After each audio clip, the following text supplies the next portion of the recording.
Thanks for joining us for this episode, and I do want to remind you to make sure that you are following us on Apple Podcast, Spotify, or wherever you may listen to podcasts. You can also subscribe to our YouTube channel at youtube.com/@churchadvance, and you can actually watch video versions of each episode. We'd also really appreciate it if you could leave us a 5-star review and share this content with other pastors and church leaders. We want to help as many of these folks as we can, and so we'd really appreciate you sharing this episode with your friends. Well, thanks again for joining us as we begin today's episode and continue to advance a reformation of fellowship, partnership, and gospel hope amongst Bible-believing pastors and churches. This is Church Advance with Bryan Sams.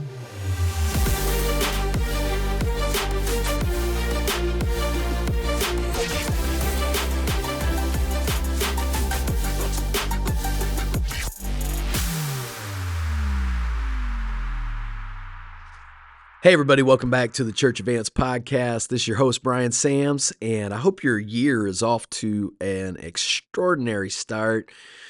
And I'm ready to dive into some great content this year and discuss several things. I'm going to start this year with a discussion about church planning and missions and financing both of those operations. We're going to talk a little bit about this at the Church Advance conference here in just about 5 or 6 weeks. But I want to spend some time on the podcast discussing this. And specifically, I want to provide a few points of agreement and a few points of disagreement with an article and a booklet that was published this year, or excuse me, in 2023 by Pastor Paul Chappell. Now, many of you know that I worked with Pastor Paul Chappell for about 8 years at West Coast Baptist College and Lancaster Baptist Church. I've told him privately and just anybody publicly who's ever asked me my experience at West Coast Baptist College and Lancaster Baptist Church was phenomenal. I was treated well. I was given great opportunities. I loved actually the job that I got to do each and every day, and still to this day am in contact with former students, and even to this day still teach in other college settings. And so I have tremendous respect for Pastor Chappell, tremendous respect for Lancaster Baptist Church, West Coast Baptist College, and all of my former colleagues that are still there serving the Lord faithfully. It's a tremendous place and has been a tremendous influence in the world of evangelism and missions. And I think a lot of people that may not know the ministry up and close may not be aware, but even in his article, just listen to this. This article was actually published, first of all, on June 8th, 2023, and then it was also published as a booklet and circulated to, I don't know if it was all the graduates, but I know those around me that are graduates received the booklet that was the published source. But the original post was June 8th, 2023 on Pastor Chappell's blog. And just listen, this is extraordinary.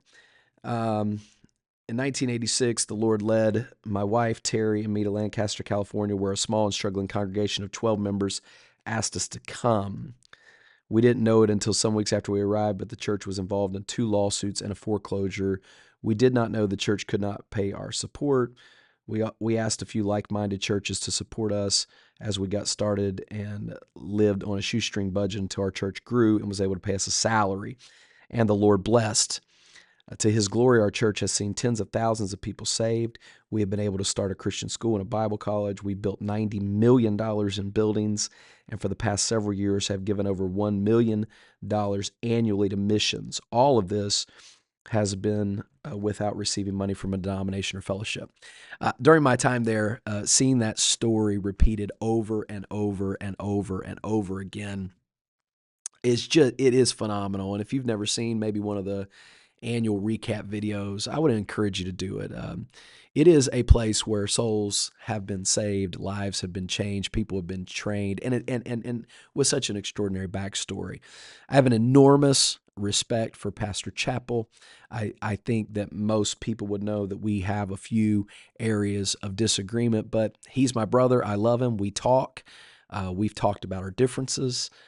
We have assured one another of our best intentions. In fact, I invited Pastor Chappell to come on and discuss this topic with me, and he was unavailable for comment.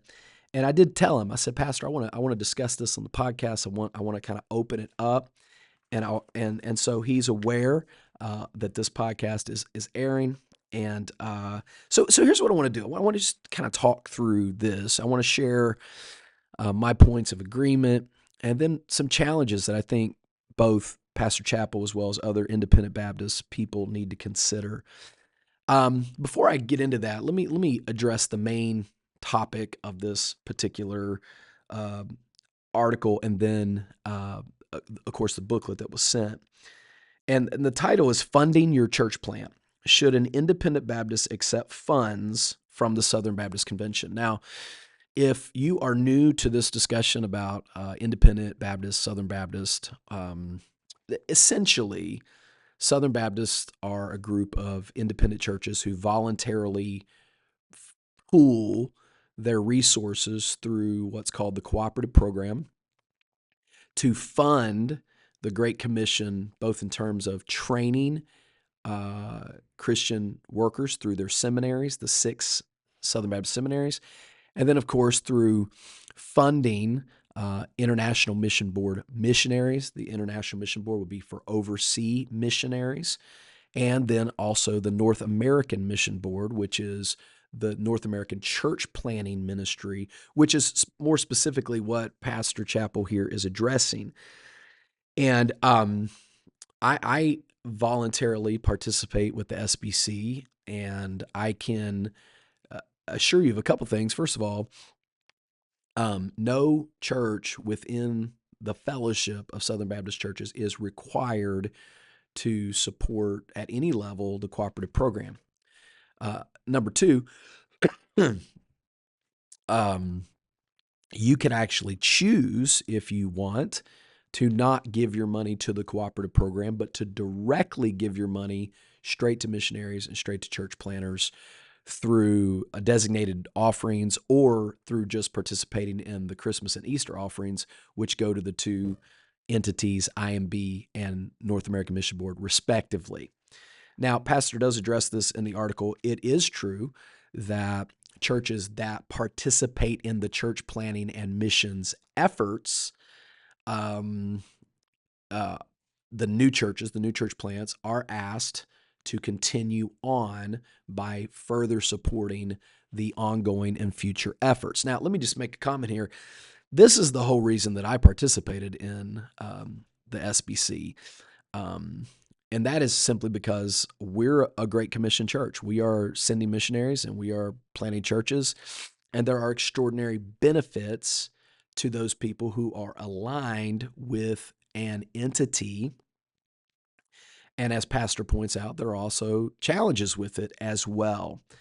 And so that's essentially what is being discussed in the article. And Pastor Chappell's basic argument is that an independent Baptist should not receive funding from the North American Mission Board to plant churches, and mainly because of his theological and practical disagreements with certain churches within the convention. And as he goes through the article, that's in fact his number one argument against receiving funding is concerns for the direction of the SBC. And then his second one is a weak stand on certain issues like LGBTQ, homosexual, social justice, and CRT. And basically, he mentions alcohol consumption, the ERLC, which is like the lobbying wing of it, et cetera. So basically, Pastor Chappell's saying nobody should receive funding to help with the church plant. And these are the reasons why. Okay. And I'm going to get to some of that in just a minute. Let me make one more comment before I dive in, and that is this, that we have now taken 3 men through North American Mission Board assessment, which I think is fantastic. I'll talk about that in a minute. And funding for future church plants. And it needs to be said that North American Mission Board funding is very minimal in the overall perspective. I don't know how much the average person needs to raise overall for a church plant. I obviously know that it varies, from rural to city. Cities even themselves vary. For instance, Jacksonville is just increasing as one of the most expensive places to live. I know they're not anything like Los Angeles or major cities or whatever, but that would be significantly different than planting a church in a rural community where it just doesn't cost that much to live. So there's some subjectivity there. But this is what I know personally through experience, and that is this: when a person gets funding from the North American Mission Board, that is after assessment, after approval, they receive a grant that is spread out over the first 4 years of the church plant. That grant is between $60,000 and $70,000, and it turns out to be on average about $1,500 a month, stretched out over the course of 4 years.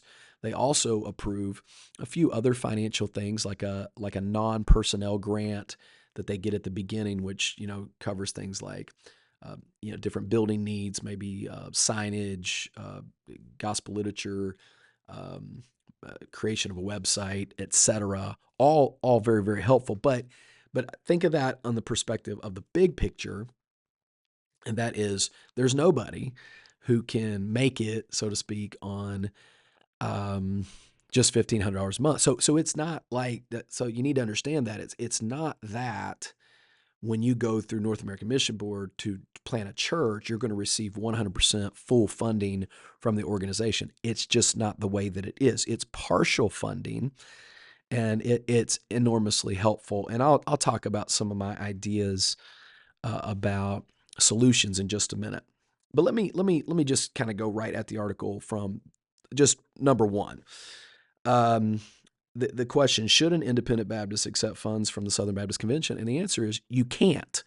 And that is kind of the maybe overall misguided premise of the entire article and booklet, is that you can't.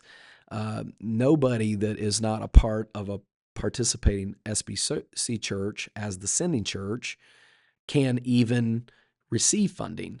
And of those guys who had traditional independent Baptist backgrounds, they had to join and partner with an SBC church in order to accomplish that. In fact, we've helped people from an independent Baptist church sponsor them into our state to help them, people that were not even directly affiliated with our church, but we were willing to sponsor them. So you have to have that. Similarly, as I mentioned, the cooperative program helps with training seminary students. So they pay the faculty and such of the major seminaries.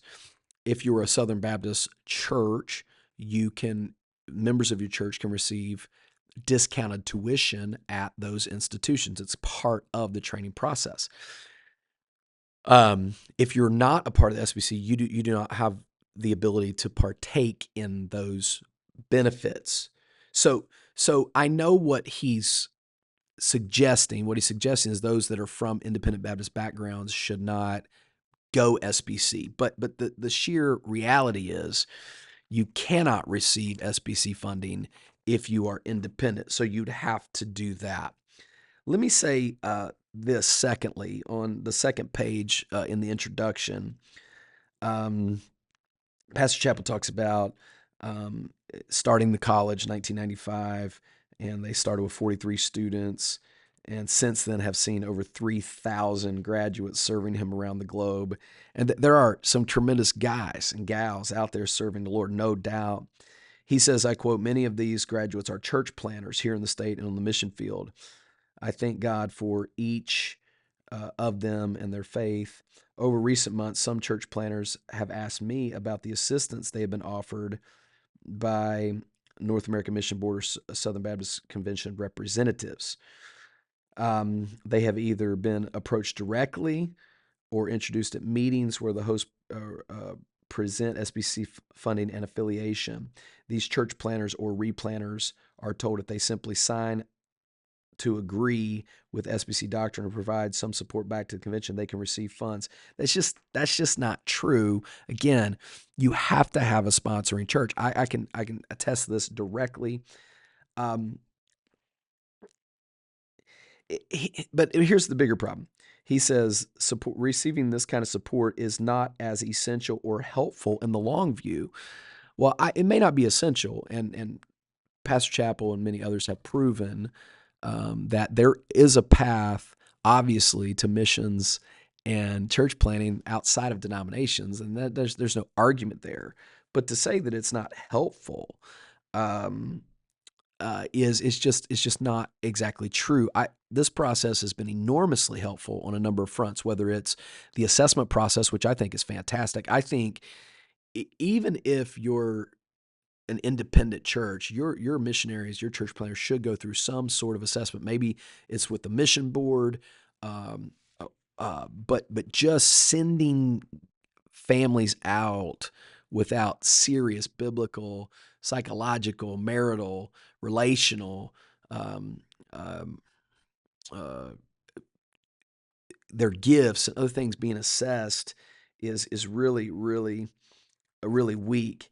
And I agree that West Coast has produced numbers of pastors. In an informal survey I found, I just talked to some guys that I knew, trying to make a list.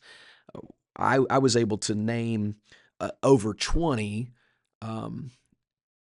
current church planners, not guys that have started and didn't make it, or guys that are pastoring. There's myriads of West Coast grads everywhere, but as far as I could find, I'm sure there's more. But from the guys that I asked, we found about 20 current church planners that are the West Coast grads, and about 40 to 60% of them were receiving North American Mission Board funding. I have one here in my own team, Aaron Chan. And my question is, are we happy with these people? Are we rejoicing, as Paul said in Philippians 1, that the gospel is being preached? Or are we only rejoicing when people go out into ministry and file and rank, doing it the way that we would do it? Pastor mentions on the next page that that these are yoking relationships, assuming he's referring to 2 Corinthians admonition not be unequally yoked with unbelievers. I'm assuming that he really doesn't believe that SBC leaders or entities are unbelievers, but I understand the concerns that he has. So here are some of the concerns that he shares, and I want to say right from the get-go, I share these concerns. Okay, the one big one he mentions is ordaining women pastors. He references the Saddleback Church that ordained 3 women pastors. One of the funny things about that is this article was released in early June 2023. I think it was the very next week. Saddleback Church was dismissed from the SBC for this very purpose. And I think I would have probably waited. I think Pastor knew that was on the docket, and why we didn't wait to see the outcome of that the next week at the SBC convention is a little bit interesting to me. They were removed from fellowship. You can look this up anywhere. It was on the floor. And I look at that and go, you know what? Yes. Are there challenging things? Are there areas in the SBC with concerns? Yes. And in this particular concern, this was addressed and dealt with.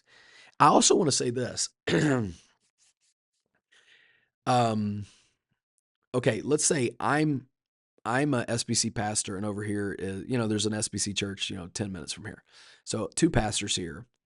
We could see things differently, but I'm not supporting him. So in other words, just because there was a church affiliated with the SBC doesn't mean that I'm in any way responsible for what, quote unquote, Saddleback out in California is doing, because no funds are going there. So I think it needs to be said that the real issue is not, is there an affiliation somewhere with a church that sees something differently? I think the real issue is, are we actually financially supporting it? And I think that's really what the heart of the problem is. The old argument against SBC funding and support is that your money would be going to support liberalism in the seminaries in particular, is where it all really kind of started. And of course, the seminaries produce pastors, and pastors lead churches, et cetera. It was a real problem. I'm talking about pre-conservative resurgence back in the 1930s and 40s and 50s and so on and so forth. But the issue wasn't, do we all have to agree exactly on everything? The issue was, we're not going to support it. And I think that's an important distinction to be made. And I think the example of Saddleback that he used should have been given with a little bit more caution, knowing that this was coming to a vote at the SBC, and knowing ultimately that the SBC did stand on the truth and did remove these churches from them. And I'll talk about the process of that in just a moment. He mentions Beth Moore, which is really a moot point. She's not even an SBC anymore. I thought that was kind of a weak argument. And then weak stands on these different areas like alcohol, social justice, CRT, etc. So, but let me make this comment, because I want to make this comment as I'm going to now make some principles, and that's this. I agree with Pastor Chappell in the sense of there are concerns. I think what this really boils down to is the same issue that happened in the conservative resurgence back in the late 70s and early 80s, when Adrian Rogers, Paige Patterson, Jerry Vines, so on and so forth, led the convention to become conservative. Now, the Independent Baptist, their path was to separate. Those good and faithful men, their path was to contend for the faith. So I think right there is the real question. How should we be handling these things? Should we be standing up and fighting for truth? As you know, right now, there's a movement within the SBC called the Conservative Baptist Network. Those are the people that I affiliate with. Those are the people that I would have preach, or that I would preach, or these are uber conservative SBC guys, and they're greatly concerned, and so should they all be. And I would just make this statement: if there ever came a time where there was a split between the SBC and the Conservative Baptist Network, there would be no question where I would go. But I think there is this healthy battle taking place as men are standing for the truth. So I agree with Pastor Chappell's assessment that there is cause for concern. I don't think there should be a NAM-sponsored church which ordains women to be lead pastors in a position of eldership or authority in a local church. Those churches should lose their funding immediately. Absolutely. And I can tell you this, that in the process of assessment, many times this actually happens. In fact, on a local level, and if you don't understand SBC, the way it's structured, there's local kind of fellowship of churches here. Ours in this community is called the First Coast Churches. It's about 200 local within a certain region, and then there's the state level, Florida Baptist Convention. Then there's, of course, the national level. I know for sure that you can't be a part of the First Coast Church Network if you have a woman pastor. I also know personally from directors of Sin Network and from being at assessments myself that people going through assessment, if they cannot agree to not have even their wife listed as one of the pastors, they do not receive funding. And sometimes it goes both ways. The SBC might decide that this isn't going to work, or even the planter may say, I don't want to be strapped by this. But there's no question that Pastor Chappell has a great point. On a bigger scale, though, the overwhelming majority of NAM-sponsored church plants are orthodox, doctrinally sound, and do not believe in women-led pastors. There is and this is another thing, there is a wildly wide view within complementarianism as to the legitimate roles of women in church.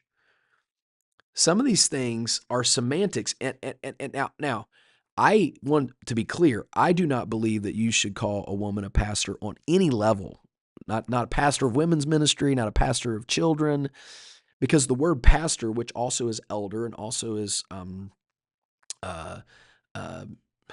shepherd, bishop, I'm sorry, those words are synonymous in the New Testament, and they don't just talk about teaching and preaching. They talk about ecclesiastical authority. And women are clearly in the Bible not to exercise authority over men in the teaching and leadership of a local church. So I think it's really cut and dry. Now, do we not, though, acknowledge that there is some latitude in how we utilize women in ministry? Or would anybody even try to suggest that at some level women should not be in the ministry? And I take real issue with that. Thanks again for joining us for this episode, and we really would appreciate it if you could leave us that 5-star review, and then of course share this content with your friends. We want to help as many pastors and church leaders as we can, and be sure to, of course, follow us on Apple Podcasts, Spotify, and wherever you may listen to podcasts. And go ahead and subscribe to the Church Advance YouTube channel at youtube.com/@churchadvance. This podcast is hosted by Bryan Sams. It is co-hosted and produced by myself, Luke Clayton, and the team at mustincrease.com. If you want to connect with Bryan, be sure to head over to his website at bryansams.com. Well, we really look forward to seeing you again in the next episode as we continue to advance a reformation of fellowship, partnership, and gospel hope amongst Bible-believing pastors and churches right here on Church Advance with Bryan Sams.